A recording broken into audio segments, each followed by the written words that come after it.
let's get to Tarik Skubal. When you called Tarik Skubal and said, Tarik, the Tigers just offered you 19 million in arbitration, did you guys just go, and then did Tarik go, wow, I'm just going to show up with my 2 Cy Youngs and lay them on the table and I'll walk out with 32 million? We knew what the club's theory was on a CBA basis and what historically they've done. We're quite studied. We've been comparing this for a year. We knew in advance that what their number was going to be and why. And we knew what their number had to be. We knew that they could not approach a fourth time eligible player in David Price at 19.75 million and a filing number because they were going to support a third time eligible DeGrom who had a filing number that was below that. So we knew what their theory was going in, and obviously we knew there was going to be a very measured gap. And but we also knew what our theory was, and our theory was what do platform five MLS players receive and how are they treated in the five MLS market? And our point was that they're treated at the top of the five MLS market. And we know what the top of the five MLS market was when we did Scherzer's case because I represented Prince Fielder. We knew what the top of the five MLS market was currently because I represented Juan Soto. And so, and I also knew that under the criteria, that our theory was well-based because we had a collective bargaining agreement mandate, the automatic right, unquestioned, that a five MLS player can use the salaries of all comparable players. And we knew that we had Blake Snell, our client, who was a two-time Cy Young Award winner, who was the most comparable to Tarik. And demonstrating that theory, I think, created a clear, conclusive following of the CBA. And we went through the history of the CBA to demonstrate why 3 and 4 year players do not have that language because of what Valenzuela and Suter, when they were first year players, they went to the top of the salary structure. They agreed in 85 in bargaining that that was something that was needed to be limited. But they remained and kept the fact that the five MLS players can use the salaries of all comparable players. They kept that after a deep set bargaining where they limited it in the third and fourth year market, with the exception of special accomplishment. Yeah, agreed. Listen, as somebody that used a class ahead in my arbitration case, it's valuable. I was a 3, and I used not only 3s, but I used 4s, and they let me, and I won. So yes, but that goes to my next 2 questions. One, if the Tigers come in and say, "Hey, we're offering you 25," does that make it harder on you guys to win? And then 2, how much was this a CBA case? Because I keep saying like this wasn't about just Tarik Skubal and Scott Boras. This was the CBA, the union versus the owners trying to make a call on arbitration not only this year but in future years with a CBA coming up. Well, I haven't had five MLS players. I had Garrett Cole. We had to go to hearing on that, and we won that case. But that was a different case in the sense that we had current arbitration five MLS comparables. And the idea of that was we also had the right to use the salaries of all comparable players, and we did that in Cole. And so the idea of it is that that was that was in 2019. We just didn't have a lot of players, and we noticed in the marketplace that the application of the CBA we thought was being incorrectly applied in the process and how other agents were using it. And so we told Tarik that you have this decision to make, and that, and of course, our job, I've had over 250 arbitration cases in the last 10 years. I've only gone to hearing 6 times, and we won the majority of those. But the difference being is that We're here, it's a settlement process, and we make every effort to understand the dynamics of it, and we're able to reach settlement and and literally in about 98% of the cases. And so the process is one where people say, "Do we negotiate?" And I said, they set up a system of file and trial. And I go, I understand that for people who aren't prepared. I have a year-round arbitration team. We spend millions of dollars. It's myself and five other lawyers and a staff of researchers and data. We spend millions of dollars preparing for these cases. But what it does do, the preparation leads you to understand what a proper settlement is, and you're able to explain that to players. So the system works very efficiently in that. In this particular case, we knew that they were going to try to assert a times eligible theory, and we knew that wasn't in the CBA, and they've been applying that for years. And we felt that this was the case to illustrate that a substantial falling of the CBA is really what this case was about, and I think we're able to demonstrate that. Are there other misnomers that we, the public, or we, the media, don't know about arbitration that feels like is skewed toward the owners or skewed away from players getting the max value? Besides this, using the players with more than 5 years of service, being able to look at all players. That's a great question. But you know that arbitration and the system is a wonderful methodology for owners to make right decisions. Tarik Skubal won 2 Cy Young Awards, and he was the 104th highest player in baseball. Because the right at 4 MLS only allows you to compare to your class ahead. It does not allow you to utilize the right of comparing to all salaries. And so this is what the drafters intended. So when you look at this, you go through and say the first 3 years are the minimum salary. Then you have the next 2 years are basically you're restricted to the valuations of players that are at best a class ahead. This saves the superstar players like Skubal, their salaries are just grandly depressed. But remember, that's the benefit of the bargain. We have performances that say you spend 5 or 6 years in the league to prove yourself, to establish yourself, to earn your way, and only then do you start to receive the premiums of the true valuations of players in the market. That's what we negotiated. That's what we followed. And our point in this case, you don't discuss raise in these cases. Raise is not in the CBA. Why? Because the markets at 3 and 4 are depressed by rule. They're not a true value. So that base point is not something that's reflective of the right at 5 MLS versus the right at 3 and 4 MLS by the strict terms of the CBA. So they anchor that to say, oh, this is a grand raise from 4 to 5. I go, of course it is. Because when you have an elite talent for the past 4 years, he's not even in the top 100 of valued players, even though he's outperformed them. So the design of this is that the benefit of bargain works so well for owners because they get superstar players who are playing at depressed values for literally 5 to 6 years. Only then, after being proven year after year, do we then reward them with the length and the valuation and the major commitments. And that is what has been decided as being prudent for everybody. And that's why the arbitration system allows players to go to spring training on time. It allows resolution to the process. And my point of it is with the 160, 170 cases we have, our arbitration eligible players every year, we have what, 15 cases? It's a tremendous process to bring it to a resolution so we can get on with the season.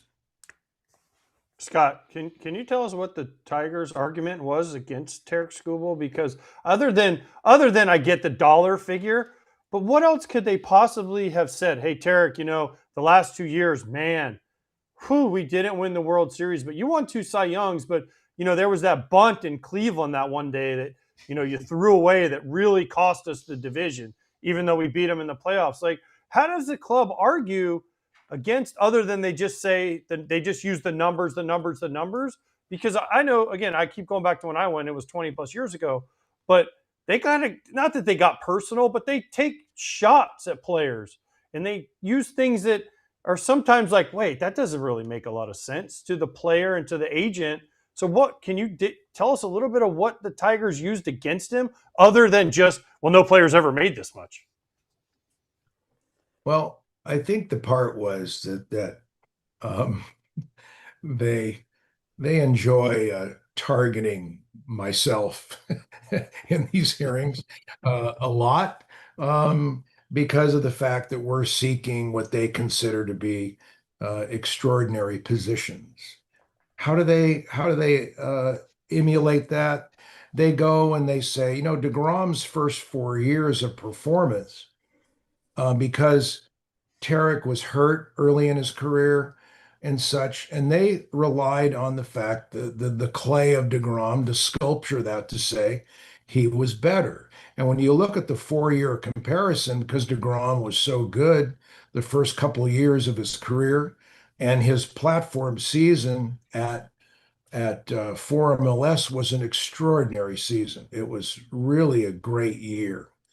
And so they said that DeGrom had done all this at 4 MLS, and that as a player, that his career, they used the 3 times eligible, that Skubal's 3 times eligible, DeGrom's 3 times eligible, because DeGrom was a super two, but he didn't have the automatic right that Skubal had at 5 MLS, which we replied on, look, this is a right structure. This is not about raises. It's not about times eligible. They're not in the CBA. It's not there. Got it. So when you use these arguments, you can find comparability of DeGrom in doing that. But how I interface this, I said, you're forgetting something. The $17 million that DeGrom was paid, it was not his salary. Why? Because he never threw another pitch. And 70 days later, DeGrom had a new contract for $137.5 million with an average annual value of $27.5 million.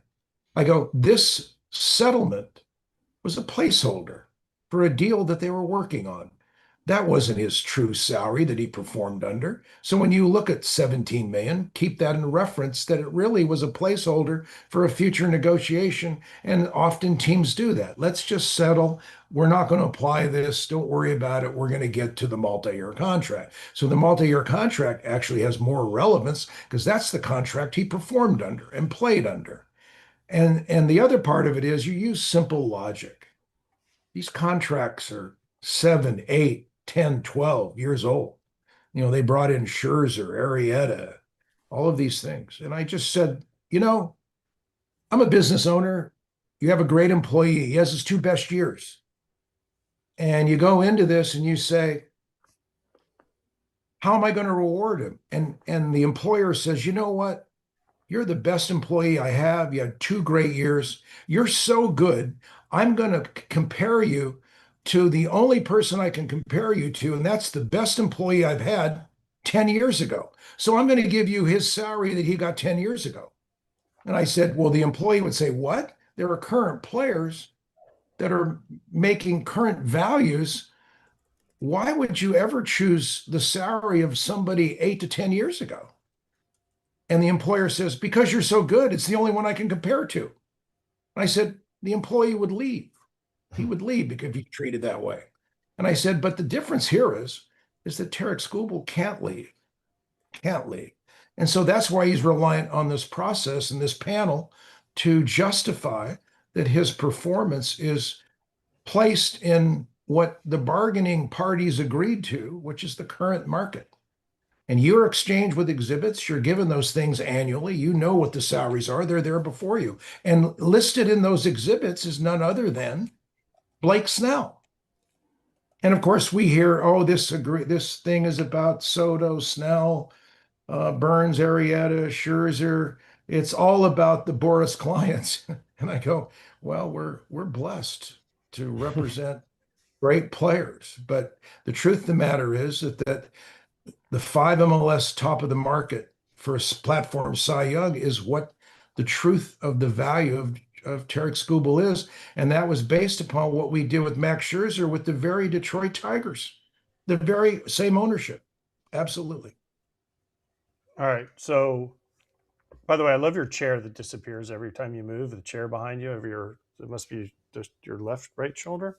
Every time you move, it like comes in and out because of your background, but it's freaking me out a little bit, Scott. So I don't know. It's like see you move. See, there it is. Nope, now it's gone. There it is. Yeah. Nope, I apologize. I don't mean to move. So it's no, it's No, fine. no. It just keeps Be hitting. yourself.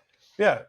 So in this hearing, the rumor is there was like 40 lawyers. I don't know how many you had, how many the union or the owner's side had, but then you brought in a special guest in Bruce Meyer. So did you not think, Scott, that you could argue this case without bringing in Bruce Meyer? I don't understand because Explain who Bruce is. Bruce Meyer is the second in command. People that I got to explain a couple things. Bruce Meyer is the second in command at the union.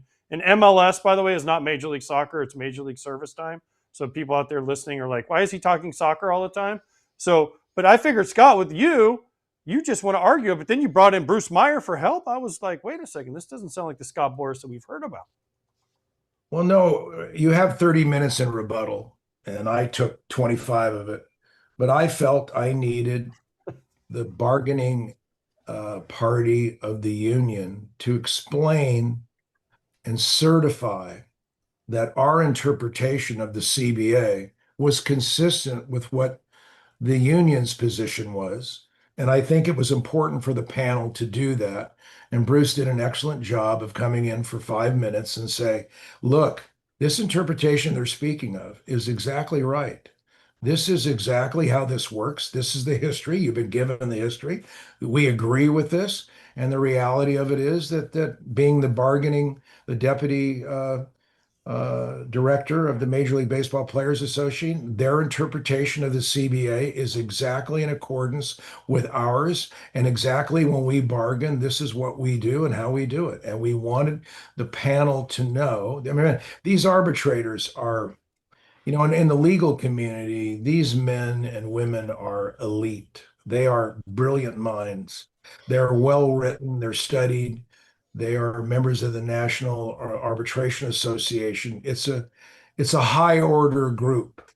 And you want to make sure that an advocate as myself for the players, when I'm giving them a foundation and interpretation of the CBA, you want to know that the contract enforcers, and that is they deal with union and management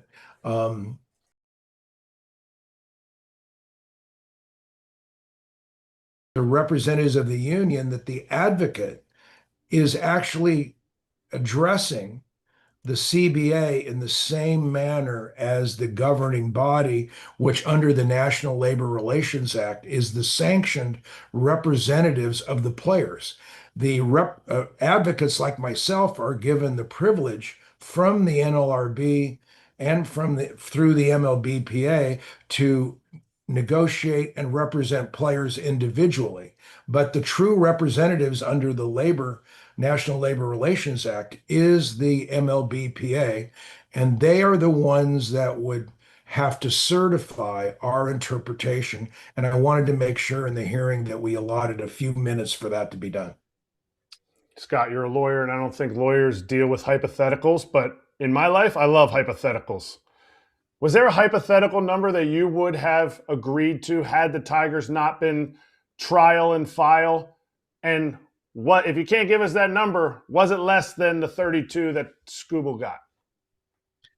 Whenever you're an advocate for a player and you talk about what you can do in a case and what's your probability of doing it, that has to go into the settlement process. And whenever you're looking at settlement, you're looking at it in a different theater than you would in a true trial.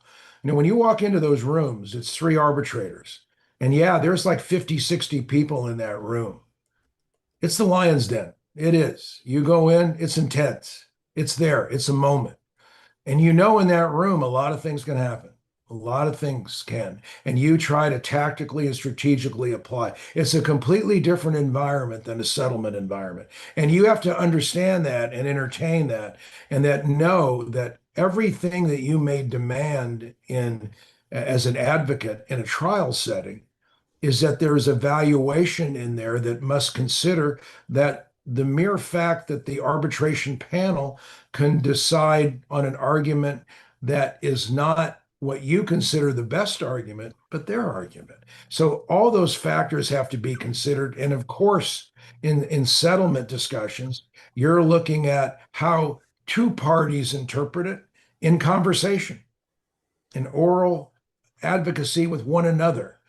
And I try to listen for the good points. I try to listen to tell me how I can go to my player and be truthful as to his value. That's the goal. How do I tell them truthfully what the value is? And I've had teams sometimes raise things to me that we didn't think of. Not too often, but sometimes. And you know what? They're good points. You tell it to the player, and I've never had a major league player not tell me, you know what? That's a good point. They're right. I should probably lower my sights a little bit and get this thing done.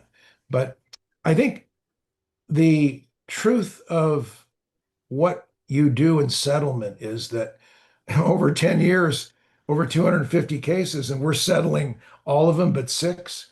Yeah, you listen. Yeah, you really walk through this and comprehend their position and try to reach a fair number. It's probably not the all number, but it's the fair number, the truth number. Scott, did other agents call you and say thank you for winning this case and other players? Because all this, all this does is bring up other guys' ability to make more money, right? So, did you get thank you notes from other agents and players I, that aren't your players? I've been doing this for over 45 years, and I have never had an arbitration response I had 30 players call me in one day, and through journalists and people like that, I've received commentary from other representatives and other players that didn't call me directly. But what I'm really pleased about is that the interpretation of the CBA was clearly understood. A panel of people who look at CBAs and contracts really know how this should have really been followed. And I think we brought clarity to the game. And as to the impact it's going to have, that depends on a lot of factors as to going forward, having the standards and ability and skills to articulate what went on here. But we will see. But I certainly think it put a platform out for clarity of what we have a better understanding of how the CBA is to be applied.